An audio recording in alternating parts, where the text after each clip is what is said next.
اپنی آنکھوں کو حرام سے پاک کرو، اللہ کی منع کردہ چیزوں کو مت دیکھو، کسی پرائی بہو بیٹی کو گھور کر مت دیکھو، دکان پر آنے والی کسی کو، راستے پر چلنے والی کسی کی بہو بیٹی کو گھور کر مت دیکھو، اپنی نگاہوں کی حفاظت اور نگاہ کا حرام۔ اس دور کے دو بڑے بڑے گناہ ہیں، اس دور کے دو بڑے بڑے گناہ، ایک بدنظری اور ایک غصہ، یہ دو گناہ بہت عام ہے۔ گناہ بدنظری،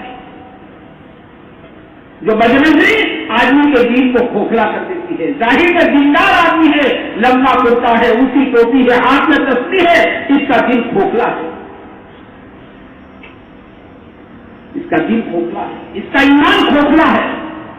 بدنظری کی بیماری ایسی ہے کہ مناجات کی لذت کو چھین لیتی ہے، اسے دعا میں مزہ ہرگز نہیں آتا، اس کو غم زدہ رکھتی ہے۔ اور اللہ حفاظت کرے، اللہ حفاظت کرے، کبھی موت کے وقت ایمان سے ہاتھ دھو بیٹھتا ہے بدنظری۔ ایک تاجر کا انتقال ہو رہا، لوگ کلمہ تلقین کر رہے، کلمہ پڑھا نہیں جاتا، پوچھا کیا بات ہے؟ کہ میری کپڑے کی دکان تھی اور ایک عورت میری دکان پر تولیہ خرید آئی تھی، خوبصورت تھی، میں اس کو تاکتا رہا، جھانکتا رہا، کیسے گناہ حائل بنا ہے، میری زبان پر کلمہ آنے نہیں دیتا ہے۔ اپنی نگاہوں کو پاک کرو، اپنے موبائل میں گندی تصویروں کو مت دیکھو، کہ ساتھ میرے موبائل کے اندر نیٹ ہے، گندی تصویروں کو مت دیکھو، حرام چیزوں کو اپنے موبائل میں اپنی آنکھوں سے مت دیکھو۔ ہمارے جوانوں کو بیماری ہے، رات کو سوتے سوتے یہ موبائل پتا نہیں کیا دیکھتا ہے، اور یہ دیکھتے دیکھتے دیکھتے سو جاتا ہے، بتا اس کی رات کیسے نہیں جائے گی، اور اسی رات میں اللہ کا حکم آ گیا تو پھر اس کا انجام کیا ہوگا؟ اپنے موبائلوں میں سے اس کو نکالو، اپنے موبائلوں میں سے میوزک کو نکالو، اپنے رنگ ٹون کو سادہ کرو، میوزک کو نکالو، پتہ نہیں کیسا کیسا میوزک، پہلے تو گھروں میں تھا، اب تو جیب میں آ گیا، جیب میں نہیں اللہ کے گھر میں آ گیا، اللہ کے گھر میں نہیں بیت اللہ میں آ گیا، اور کعبۃ اللہ کے قریب آ گیا، روزہ مبارک کے پاس آ گیا، یہ کہاں کہاں چلا گیا؟ دشمنوں کی کیسی سازش ہے؟ اللہ نے ہمیں عقل دی ہے، عقل اب کھلونا نہ بنے تو جیسا نچائے ایسا ناچے نہ۔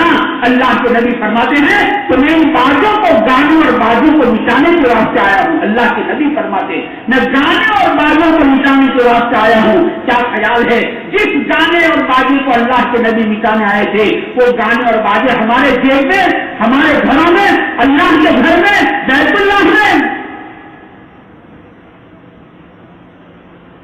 اسے کہتے ہیں یہ امت ہے نا، گناہ میں پچھلی امتوں سے بہت آگے بڑھ چکی ہے، کہ جس گناہوں کی بنا پر ان پر پتھروں کی بارش برسائی گئی تھی، ان کے چہرے بدل دیے تھے، یہ امت گناہ میں سے ان پچھلی امت سے بہت آگے بڑھ گئی۔ چاہے حدیث کی دعا کا صدقہ ہے کہ اللہ کا غضب ہوتا ہوگا، کیسا نہیں ہوگا؟ کہلاتے ہیں میرے دوستوں اپنی زندگیوں کو پاک کرو،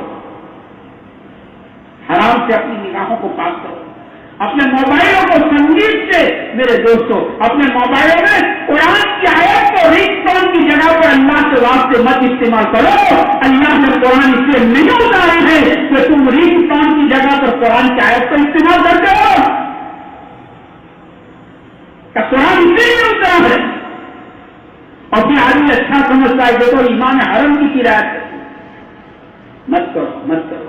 اذان کو، لبیک کو رنگ ٹون کی جگہ پر استعمال مت کرو، اپنے رنگ کو سادہ کرو۔ باز حرام آدمی کو بہت اچھا لگتا ہے، لیکن یہ ڈبل حرام ہوتا ہے۔ بزرگوں کی تصویر موبائل میں رکھنا ہمیں کہنا ڈبل حرام ہے، اپنے یہ بھی حرام ہے، یہ بھی حرام ہے۔